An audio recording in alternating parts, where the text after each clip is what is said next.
Imagine a world where humanity has made its home on Mars, a place where we've built thriving cities under domes, harnessed the planet's resources, and established a society that's completely self-sufficient and independent from Earth. What would the economy of such a Martian civilization look like? How would it sustain itself? And what kind of governance would ensure its sovereignty? These are the questions at the heart of a fascinating study recently published in Space Policy. Today, we explore these questions through the lens of groundbreaking research by Dr. Haqq-Misra, a leading scientist at the Blue Marble Space Institute of Science. In this video, we'll delve into the ideas presented in his study, which outlines a potential economic model for a sovereign Mars. Dr. Haqq-Misra. The inspiration for this study came from my book, Sovereign Mars, where I laid out a conceptual framework for an independent Mars. The book outlines 5 essential conditions for Mars to become a sovereign planetary state, one that operates independently of Earth. In this study, I wanted to expand on those ideas by proposing an economic model that aligns with these conditions, ensuring both political and economic stability for future Martian settlers. The vision of a sovereign Mars starts with 5 key conditions that form the foundation of Dr. Haqq-Misra's study. These conditions are crucial for establishing not only a viable economy, but also a stable and independent governance system. The first condition requires all permanent settlers on Mars to renounce their Earth citizenship. This means they would no longer have ties to Earth's governments or its economic systems. By doing so, Mars would ensure that its residents are fully committed to the Martian society and its unique challenges. The second condition mandates that Earth's governments must not interfere in Martian affairs. This includes not only political and social matters, but also financial interactions. Mars would control its own economic policies, from taxation to trade, without any influence from Earth.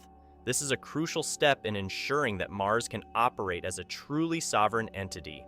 One of the innovative economic ideas proposed by Dr. Haqq-Misra is the implementation of a full reserve banking system. Unlike Earth's fractional reserve banking system, where banks can lend more money than they hold in reserves, a full reserve system requires banks to keep the total amount of deposits available. This means if you deposit money into a bank on Mars, that bank must have the same amount of cash on hand. This system aims to eliminate the risk of a bank run, a scenario where too many people try to withdraw their money at once, and the bank can't fulfill all the requests. By ensuring that all deposits are fully backed, Mars can avoid some of the financial instability issues seen on Earth. The third condition outlined in the study focuses on the ownership of land. Only Martian citizens would have the right to own land on Mars. This prevents any foreign entities, including those from Earth, from gaining control over Martian resources.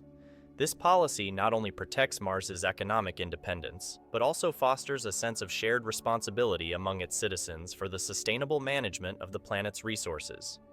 Tourism is another aspect of the Martian economy that would be handled differently from Earth. According to the study, tourists would not be allowed to own any capital on Mars. This means they couldn't buy property, invest in businesses, or take Martian currency back to Earth. All transactions must occur within the Martian economy, ensuring that Mars retains control over its financial systems. Moreover, tourists would pay for services not with cash, but through barter systems or by bringing goods that are otherwise unavailable on Mars. This unique approach to tourism helps preserve the Martian economy's independence and prevents any undue influence from Earth. One of the significant challenges for a sovereign Mars is resource management. While Mars has some natural resources, they are not as readily accessible as those on Earth. The study emphasizes the need for developing technologies that can extract and utilize these resources efficiently. This includes everything from mining for minerals to producing water and growing food in Martian soil. A self-sustaining Martian economy would need to innovate in these areas to reduce dependence on Earth for supplies.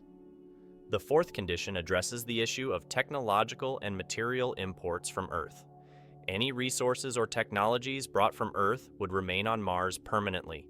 This policy is designed to prevent dependency on Earth and encourage the development of local industries and innovations. By maintaining a self-contained ecosystem, Mars can ensure its long-term sustainability and sovereignty.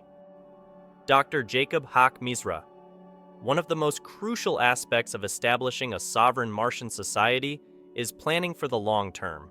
This involves not only the economic and political frameworks, but also the social and cultural aspects of life on Mars. We need to consider how we can build a community that values sustainability, cooperation, and innovation. The study proposes a concept I call deep altruism, where benefactors invest in the Martian economy with a long-term vision for humanity. This kind of investment is not about immediate returns, but about securing a future for Mars that is both prosperous and independent. The journey to Mars has been a long-standing dream, fueled by science fiction and scientific curiosity. But the reality of establishing a permanent, sovereign colony on the Red Planet is far more complex. It requires a thorough understanding of both the scientific and social challenges involved. The study highlights that the first steps toward a sovereign Mars must be taken well before humans set foot on the planet. This includes drafting governance structures, economic policies, and even cultural norms that would govern life on Mars. The final condition in Dr. Haqq-Misra's study is perhaps the most ambitious. Mars must have a completely separate and self-sustaining economy. This means no capital exchange with Earth, no reliance on Earth-based financial systems, and a unique Martian currency. The goal is to create an economic system that can evolve independently of Earth's influences. Such a system could potentially avoid many of the pitfalls seen in Earth's economies, such as economic recessions and collapses. By learning from Earth's mistakes, Mars can forge a new path, one that prioritizes long-term sustainability and resilience. The prospect of a sovereign Mars is both exciting and daunting. It challenges us to think beyond our current limitations and envision a future where humanity thrives on multiple planets. While the timeline for such a reality might stretch over a century, the work we do today is crucial. By laying the groundwork for governance and economic systems, we set the stage for a successful and sustainable Martian society. The study by Dr. Haqq-Misra provides a valuable roadmap, but it also raises important questions. How do we ensure fairness and equity in a new society? How do we handle conflicts and governance issues? And perhaps most importantly, how do we inspire the next generation to dream big and work towards these goals?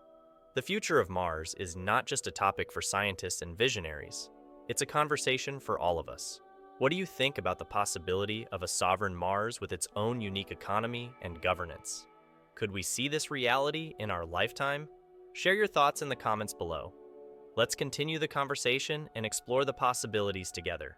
And if you enjoyed this video, don't forget to like, subscribe, and hit the notification bell for more exciting content on space exploration and the future of humanity. Together, we can dream beyond the stars, because this is why we science.